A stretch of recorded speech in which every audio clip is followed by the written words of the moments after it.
بسم اللہ الرحمن الرحیم۔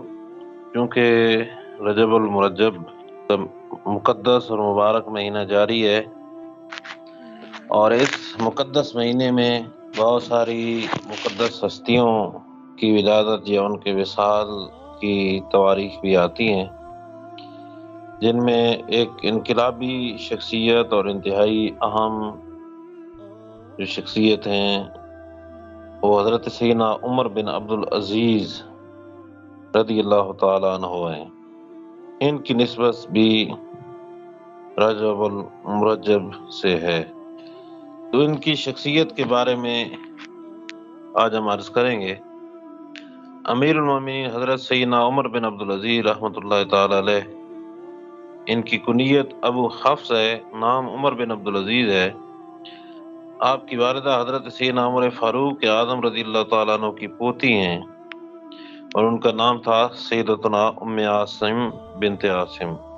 اور حضرت عمر بن عبدالعزیز بڑے عبادت گزار، زاہد، بردبار، عاجزی اور انکساری کے پیکر تھے، خوف خدا سے لبریز تھے، عدل و انصاف قائم کرنے والے، بھلائی یا نیکی سے محبت کرنے والے، نیکی کو حکم دینے والے اور برائی سے منع کرنے والے تھے۔ آپ کا شمار ان خلفاء میں ہوتا ہے جو خلیفہ ہونے کے باوجود شان و شوکت، پروٹوکول اور عیش و عشرت کی زندگی سے دور رہے۔ آپ نے صرف 29 مہینے کے عرصے میں دنیا کے ایک بہت بڑے حصے میں خوشحالی کا ایک ایسا اسلامی انقلاب برپا کیا جس کی مثال صدیوں گزر جانے کے بعد بھی نہیں ملتی۔ آپ نے خلفائے راشدین کے زمانے کی یاد تازہ کر دی، اسی لیے آپ کو عمر ثانی بھی کہا جاتا ہے۔ آپ نے حکومت صرف 29 مہینے کی تھی۔ آج ہمارے ہاں جو بھی حکومت میں آتا ہے وہ کہتا ہے کہ مجھے حکومت کرنے کا موقع ہی کم ملا ہے، تو 29 مہینے میں صرف انہوں نے ایک انقلاب برپا کر دیا۔ آپ رحمۃ اللہ تعالی علیہ جب خلیفہ منتخب ہوئے تو اس وقت معاشرے کی حالت بہت بری تھی۔ جو امیر لوگ تھے انہوں نے لوگوں کی جائیدادوں پر ناحق قبضے کیے ہوئے تھے، دین سے لوگ دور جا چکے تھے، شراب نوشی عام ہونے کے علاوہ بہت سی حرام کام تھے وہ اسلامی مملکت میں رائج ہو چکے تھے۔ آپ نے دینی، حکومتی اور معاشرتی شعبہ جات میں اصلاحات کے لیے انقلابی کوششیں کی۔ آپ نے دین اسلام کی دعوت کو عام کرنے کے لیے تبت، چین اور دور دراز ممالک میں وفد روانہ کیے اور وہاں کے حکمرانوں کو اسلام کی دعوت پیش کی، جس کی وجہ سے پوری دنیا میں کئی بادشاہوں اور کئی راجاؤں نے اسلام قبول کیا، بالخصوص اس تبت اور چین کے علاقے میں۔ عدل و انصاف کے حوالے سے آپ بہت ہی مشہور و معروف ہیں، اسی وجہ سے آپ کو 5واں خلیفہ بھی کہا جاتا ہے، بلکہ 6واں خلیفہ۔ تو آپ نے مجبوروں، مظلوموں اور محروموں کو ان کی وہ جائیدادیں واپس دلائیں جنہیں بنی امیہ کا جو شاہی خاندان تھا، اس شاہی خاندان کے افراد اور حکومتی اہلکاروں اور دیگر امیر لوگوں نے، وزیروں نے، مشیروں نے اپنے قبضے میں کر لیا تھا۔ آپ نے نبی اکرم صلی اللہ علیہ وآلہ وسلم کی حدیث مبارکہ مٹ جانے کے خوف سے ان کو جمع کرنے کا اہتمام کیا۔ اس کے علاوہ غیر شرعی امور کو آپ نے ان کا خاتمہ کیا ہے۔ شراب نوشی کے خاتمے کے لیے آپ نے مختلف تدبیریں کی، مثلا شرابیوں کو سخت سزائیں دیں، اور ذمیوں کو بھی آپ نے حکم دیا۔ ذمی وہ اسلامی مملکت کے غیر مسلم شہریوں کو کہا جاتا ہے جو خراج یا ٹیکس دے کر وہاں پر رہ رہے ہوتے ہیں، وہ اس مملکت کے قانون کے پابند ہوتے ہیں، اور مملکت ان کے جانوں مال کی حفاظت کی ذمہ دار ہوتی ہے۔ تو ان غیر مسلم جو اس ریاست مدینہ کے شہری تھے ان کو بھی آپ نے حکم دیا کہ آپ لوگ اسلامی مملکت کے شہروں میں شراب نہیں پی سکتے، بلکہ شراب نہیں لا سکتے، اور غیر مسلموں کے جو مذہبی تہوار تھے ان کے موقع پر مسلمانوں کو تحفے تحائف بھیجنے سے بھی آپ نے روک دیا۔ آپ نے صحابہ کرام سے آپ کو اس قدر محبت تھی کہ حضرت سیدنا علی المرتضیٰ اور حضرت سیدنا امیر معاویہ کی شان میں نازیب الفاظ بکنے والوں کو آپ نے سختی سے منع کیا۔ ایک آدمی نے ان کی محفل میں یزید کو امیر المومنین کہہ دیا تو آپ نے اس کو کوڑے لگوائے۔ اس کے علاوہ فلاح عامہ کے کاموں کے لحاظ سے آپ حقیقت میں بڑے مشہور تھے اور آپ کا بہت بڑا کام ہے۔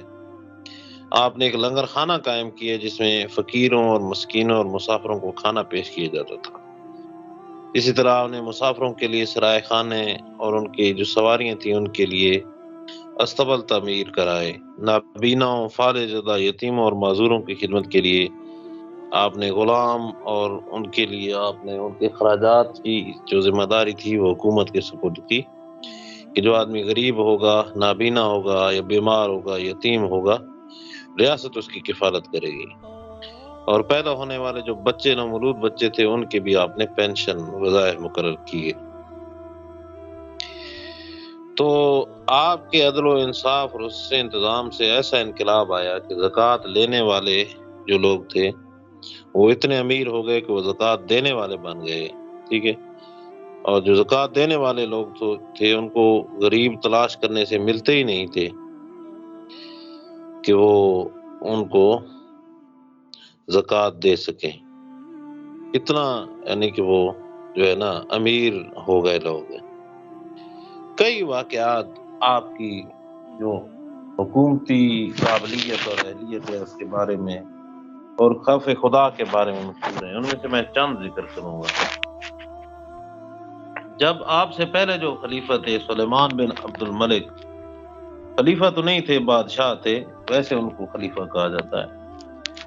ان کی تدفین کا سامان کرنے کے بعد جب حضرت عمر بن عبدالعزیز نے ان کی نماز جنازہ پڑھائی اور خود انہیں قبر میں اتارا، جب وہ قبرستان سے واپس گھر جانے لگے تو خلیفہ کے طور پر انہیں ان کے جو گارڈز تھے انہوں نے جو شاہی سواریاں وہ پیش کی،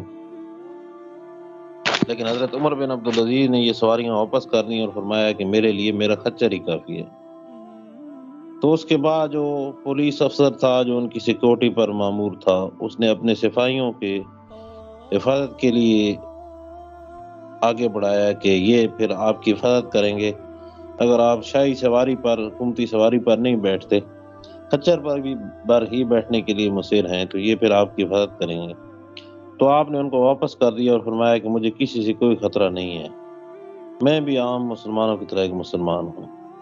یہاں سے ہمارے حکمران اور ان کے درمیان فرق واضح ہو جاتا ہے اور ان کی منافقت سامنے آ جاتی ہے کہ ادھر سے یہ جو ہے نا اسلامی جمہوریہ پاکستان کے حکمران ہیں اور ادھر غریب لوگوں سے اور ریاست کے شہریوں سے یہ اتنے ڈرتے ہیں یا اس قدر نفرت کرتے ہیں کہ ان میں جانا ہی گوارا نہیں کرتے۔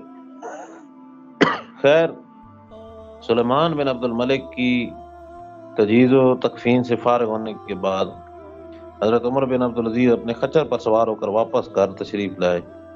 لوگوں کا خیال تھا کہ آپ جو محل تھا وہ ان کا جس طرح کہ ہمارے ہاں پرائم منسٹر ہاؤس ہوتا ہے یا پریزیڈنٹ ہاؤس ہوتا ہے، اس محل میں آپ قیام کریں گے، لیکن آپ نے فرمایا کہ وہاں پر میرا جانا مناسب نہیں ہے۔ اتنا سادگی پسند تھی۔ تو جو بنو امیہ کے جو بادشاہ تھے ان کے ہاں یہ دستور تھا کہ جب ایک بادشاہ فوت ہو جاتا تو اس کے استعمال میں رہنے والی چیزیں اس کی اولاد کو ملتی تھیں، اور جو وہ استعمال چیزیں نہیں کرتا تھا وہ نئے بادشاہ کی ملکیت میں آ جاتی تھیں۔ تو کیونکہ جب سلیمان بن عبد الملک جب مرا تو اس کے خاندان اسی طریقے کے مطابق ان کی چیزوں کو تقسیم کرنا چاہا، تو حضرت عمر بن عبدالعزیز نے ایسا کرنے سے منع کر دیا اور فرمایا کہ یہ چیزیں نہ میری ہیں، نہ سلیمان کی ہیں، اور نہ ہی تمہاری ہیں۔ اور پھر آپ نے اپنے غلام مزاحم کو حکم دیا کہ ان سب چیزوں کو بیت المال میں جمع کر دو۔ اس کے بعد حضرت عمر بن عبدالعزیز مسجد میں تشریف لائے اور ممبر پر کھڑے ہو کر لوگوں کے سامنے خطبہ دیا، جس کا خلاصہ یہ ہے کہ لوگوں، میری خواہش اور عام مسلمانوں کی خواہش کے بغیر مجھے خلافت کی ذمہ داریوں میں مبتلا کر دیا گیا ہے، اس لیے میری بیعت کا جو توق تمہاری گردن میں ہے میں خود اتارے دیتا ہوں، تم جسے چاہو اپنا خلیفہ بنا دو۔ اس خطبے کو سن کر لوگوں نے بلند آواز میں کہا کہ ہم نے آپ کو خلیفہ بنایا ہے اور ہم سب آپ سے راضی ہیں، آپ اللہ کا نام لے کر کام شروع کیجیے۔ جب آپ کو اس بات کا یقین ہو گیا کہ اب کسی شخص کو ان کی خلافت سے اختلاف نہیں ہے، تو اس وقت آپ نے اس خلافت کو قبول کیا اور مسلمانوں کے سامنے تقریر کی، جس میں آپ نے خوف خدا، فکر آخرت کی تلقین کی اور خلیفہ اسلام کی اصل حقیقت کو واضح کیا۔ حضرت عمر بن عبدالعزیز نے فرمایا کہ لوگوں، تمہارے نبی کے بعد دوسرا نبی نہیں آنے والا، اور اللہ نے اس پر جو کتاب اتاری ہے اس کے بعد دوسری کتاب نہیں آنے والی۔ اللہ تعالیٰ نے جو چیز حلال کر دیا وہ قیامت تک کے لیے حلال ہے، اور جس چیز حرام کر دیا وہ قیامت تک کے لیے حرام ہے۔ میں اپنی جانب سے کوئی فیصلہ کرنے والا نہیں ہوں، بلکہ صرف اللہ کے احکام کو نافذ کرنے والا ہوں۔ خود اپنی طرف سے کوئی نئی بات کرنے والا نہیں ہوں، بلکہ محض میں دین اسلام کی پیروی کرنے والا ہوں۔ کسی کو یہ حق نہیں ہے کہ اللہ تعالیٰ کی نافرمانی میں اس کی اطاعت کی جائے۔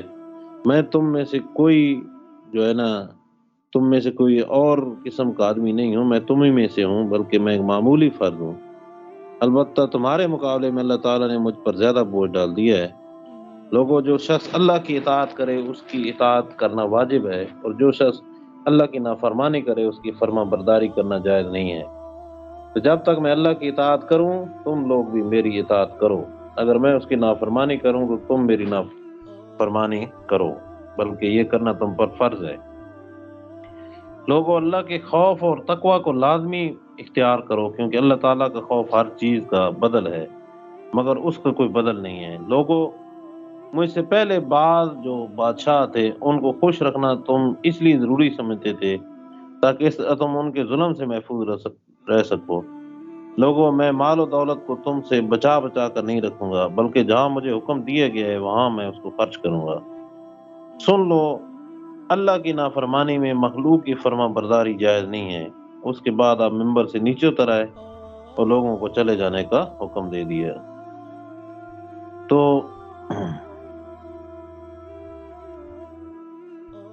یہ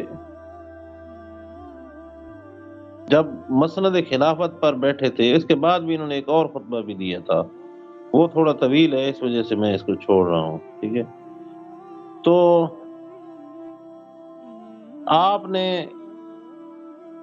مسند خلافت پر بیٹھتے ہی کچھ اہم کام کرنے کا ارادہ کیا، ٹھیک ہے، اور آپ یہ چاہتے تھے اور یہ آپ کے مشن میں شامل تھا کہ جو بنو امیہ کی جو بادشاہ تھی اس کو اسلامی نظام یا خلافت میں تبدیل کر دیں، اور اس کے لیے آپ نے کام بھی کیا۔ سب سے پہلے آپ نے یہ کام کیا کہ جو بنی امیہ کے بادشاہوں نے لوگوں سے مال چھین کر اور جائیدادیں چھین کر اپنے پاس رکھ لی تھیں، یا ان کے مزیروں مشیروں نے، جس طرح ہمارے ہاں وڈیرے جاگیردار سرمایہ دار ہوتے ہیں، وہ آپ نے واپس کر دیں۔ اور دوسرا، آپ نے باغ فتح کا جو معاملہ تھا وہ حل کر دیا، ٹھیک ہے۔ اور جو شاہی خاندان تھا بنی امیہ کا اور ان کے جو امراء مشیر تھے ان کو دی ہوئی ہے، جو سابقہ حکام تھے ان کے ناجائز تحفے بیت المال سے، جو ان کے عہدیدار تھے ان کی ذاتی مصارف، عوام پر ظالمانہ ٹیکس، غیر مسلموں پر ٹیکس کی ظالمانہ شرح، ان سب کو حضرت عمر بن عبدالعزیز نے ختم کر دیا، ٹھیک ہے۔ تو آپ کے آنے سے لوگوں کی جو مالی حالت ہے اس میں بہتری ہوئی، کیونکہ آپ نے ایک ایمانداری کی اعلیٰ مثال قائم کی۔ آپ کی بیوی فاطمہ عبد الملک کی بیٹی تھیں۔ عبد الملک نے شادی کے وقت بہت سا زیور اور ایک بہت قیمتی پتھر انہیں دیا تھا، اور یہ پتھر اور زیور فاطمہ بن عبد الملک کے پاس محفوظ تھا۔ آپ نے اپنی بیوی سے فرمایا کہ تمہارے پاس جو زیور اور قیمتی پتھر ہے یہ سب بیت المال میں جمع کرا دو، اگر تم یہ زیور وغیرہ اپنے پاس رکھنا چاہتی ہو تو پھر مجھ سے طلاق لینے کے لیے تیار ہو جاؤ۔ تو بیوی کو ہماری بیویوں کی طرح نہیں تھی، اس نے جواب دیا کہ آپ میرا تمام زیور اور قیمتی پتھر شوق سے بیت المال میں جمع کرا دیں، میں زیور کے مقابلے میں آپ کو ترجیح دیتی ہوں۔ تو جب عمر بن عبدالعزیز کا انتقال ہو گیا اور وصیت کے مطابق یزید بن عبد الملک خلیفہ ہوا، تو اس نے پھر آپ کی بیوی کو، آپ کی زوجہ محترمہ کو، یعنی اپنی بہن فاطمہ سے یہ کہا کہ اگر تم چاہو تو میں تمہارا زیور بیت المال سے واپس لے کر تم کو دے دوں، تو فاطمہ نے وہ انکار کر دیا لینے سے اور کہا کہ جو چیز میں اپنی مرضی سے اپنے شوہر کی زندگی میں دے دی تھی اب ان کے انتقال کے بعد میں واپس نہیں لوں گی. ٹھیک ہے. تو آپ کا ایک اور جو کارنامہ تھا جس طرح کہ میں نے عرض کیا وہ تھا باغ فتح سے دستبرداری، اور ایک تیسرا کارنامہ تھا جو بنی امیہ کے عمراء نے لوگوں سے جائیدادیں وغیرہ چھین لی تھیں وہ آپ نے ان کو واپس کر دی. ٹھیک ہے. تو باغ فتح کا آپ نے کس طرح دستبردار ہو؟ یہ فتح خیبر کا ایک گاؤں تھا. فتح خیبر کے بعد رسول اکرم صلی اللہ علیہ وآلہ وسلم نے اسے خالصہ قرار دیا تھا اور اس کی آمدنی آپ اہل بیت اور بنی ہاشم کی ذریات میں صرف کرتے تھے. نبی کریم صلی اللہ علیہ وآلہ وسلم کے بعد جب حضرت سیدنا ابوبکر صدیق خلیفہ بنے تو حضرت فاطمہ نے وہ باغ فتح مانگا، لیکن حضرت ابوبکر صدیق نے دینے سے انکار کر دیا اور فرمایا کہ رسول اللہ صلی اللہ علیہ وآلہ وسلم کا ارشاد ہے کہ انبیاء کے مال میں وراثت جاری نہیں ہوتی. اس کے بعد مروان بن عبد الحکم جب بادشاہ بنا تو اس نے فتح پر قبضہ کر لیا اور اس کو اپنی ذاتی جاگیر بنا لیا. تو وراثت کے طور پر یہ باغ فتح حضرت عمر بن عبدالعزیز کے قبضے میں آیا. سنن ابو داؤد میں روایت ہے کہ عبداللہ بن جریر مغیرہ سے روایت کرتے ہیں کہ عمر بن عبدالعزیز بن مروان بن الحکم جسے خلیفہ بنائے گئے تو انہوں نے مروان کے بیٹوں کو جمع کیا اور ان سے مخاطب ہو کر فرمایا کہ رسول اللہ کا جو باغ فتح تھا آپ اس کی آمدنی اپنے گھر والوں، فقیروں اور مساکین پر خرچ کرتے تھے اور اسے بنی ہاشم کے چھوٹے لڑکوں پر احسان کرتے تھے اور بیوہ عورتوں کے نکاح پر بھی خرچ کرتے تھے. تو رسول اللہ صلی اللہ علیہ وآلہ وسلم سے حضرت فاطمہ نے فتح کا سوال کیا، یعنی فتح مانگا کہ مجھے دے دیا جائے، تو آپ نے حضرت فاطمہ کو فتح نہ دیا. اور اس کی جو صورت تھی وہ اس طرح رہی کہ جو رسول اللہ کی زندگی میں تھی کہ جب نبی پاک علیہ السلام کی وفات ہوئی اور حضرت ابوبکر صدیق خلیفہ بنے تو اس کی صورت بھی اسی طرح باقی رہی کہ اس کے مصارف جو تھے اس پر ریاست کا کنٹرول ہوتا تھا، وہ پھر حصے کی صورت میں دوسرے لوگوں کو دیتی تھی. جب حضرت ابوبکر صدیق کی وفات ہوئی اور حضرت عمر خلیفہ ہوئے تو انہوں نے ایسا ہی عمل کیا جس طرح حضرت کی زندگی میں تھا. ٹھیک ہے. تو یہاں تک حضرت عمر فاروق کا وصال ہوا، پھر مروان بن الحکم نے اس کو اپنی ذاتی جاگیر بنا لیا اور اس نے یہ جو اقدام تھا حضرت عثمان کی خلافت کے دور میں کیا. اس کے بعد فتح اب میرے تصور میں آیا ہے تو میں نے یہ معاملہ دیکھا ہے کہ رسول اللہ نے اس کو حضرت فاطمہ کو نہیں دیا تھا، تو یہ میرے لیے بھی رکھنا درست نہیں ہے اور میں تم لوگوں کو گواہ بناتا ہوں کہ فتح جس حالت میں نبی پاک کے دور میں تھا میں اسی طرف اس کو لوٹا دیتا ہوں. ٹھیک ہے. تو ایک بہت بڑا مسئلہ حل کر دیا تھا. اس کے علاوہ بھی ان کی زندگی ایسے ایماندارانہ واقعات سے لبریز ہے اور بڑے باصلاحیت خلیفہ تھے، بڑے باصلاحیت آدمی تھے. نبی پاک علیہ السلام نے فرمایا کہ خلافت کی مدت 30 سال ہے، تو وہ 30 سال چاروں خلیفوں اور حضرت امام حسن کی جو تھی نا خلافت اس تک پورے ہو جاتے ہیں. ان کے بعد ایک پھر بادشاہوں کا دور آیا اور وہ نیکی اور ایمانداری کا جو سلسلہ تھا اس میں انقطاع آ گیا. تو کافی عرصے بعد پھر حضرت عمر بن عبدالعزیز جب خلیفہ بنے تو انہوں نے پھر وہ دور واپس لوٹا دیا، لیکن صرف 29 مہینے کے لیے یہ خلیفہ بنے تھے. تو ظاہر ہے پھر انہوں نے جو کچھ کرنا تھا وہ اپنے بساط اور طاقت سے زیادہ کیا اور اس طرح کیا کہ آج بھی ان کا نام اسلام کی تاریخ میں زندہ ہے اور ایک بہت بڑے ہیرو کے طور پر ان کو جانا اور مانا جاتا ہے. انہوں نے نظام حکومت میں بہت تبدیلیاں کی، اصلاحات کی اور اپنے اس مختصر سے دور میں نظام حکومت کو ان خطوط پر استوار کر دیا جن خطوط پر نبی کریم صلی اللہ علیہ وآلہ وسلم یا خلفائے راشدین کے دور میں وہ استوار تھا. تو بڑی ایک عظیم ہستی ہیں اور آپ کے بڑے عظیم کارنامے ہیں. اللہ تعالیٰ ہمیں ایسے نیک ہستیوں کے نقش قدم پر چلنے والے حکمران عطا فرمائے. جی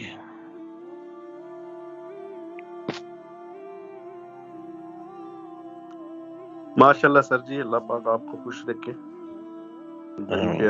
میں نے ان کے بارے میں پہلے کبھی سنا نہیں تھا. وہ ایک بڑی ہسٹوریکل شخصیت گزری ہیں جی. جی سنا اس لیے نہیں ہوگا کہ ان کے بارے میں بیان نہیں کیا جاتا. کافی ساری ایسی ہے سر جی ہمارے پاس، مگر ہم ان باتوں پہ ان سٹوری پہ ہم بات کرتے ہیں جن کو لوگ سننا چاہتے ہیں، جن کو لوگ جانتے ہیں. جی جزاک اللہ جی.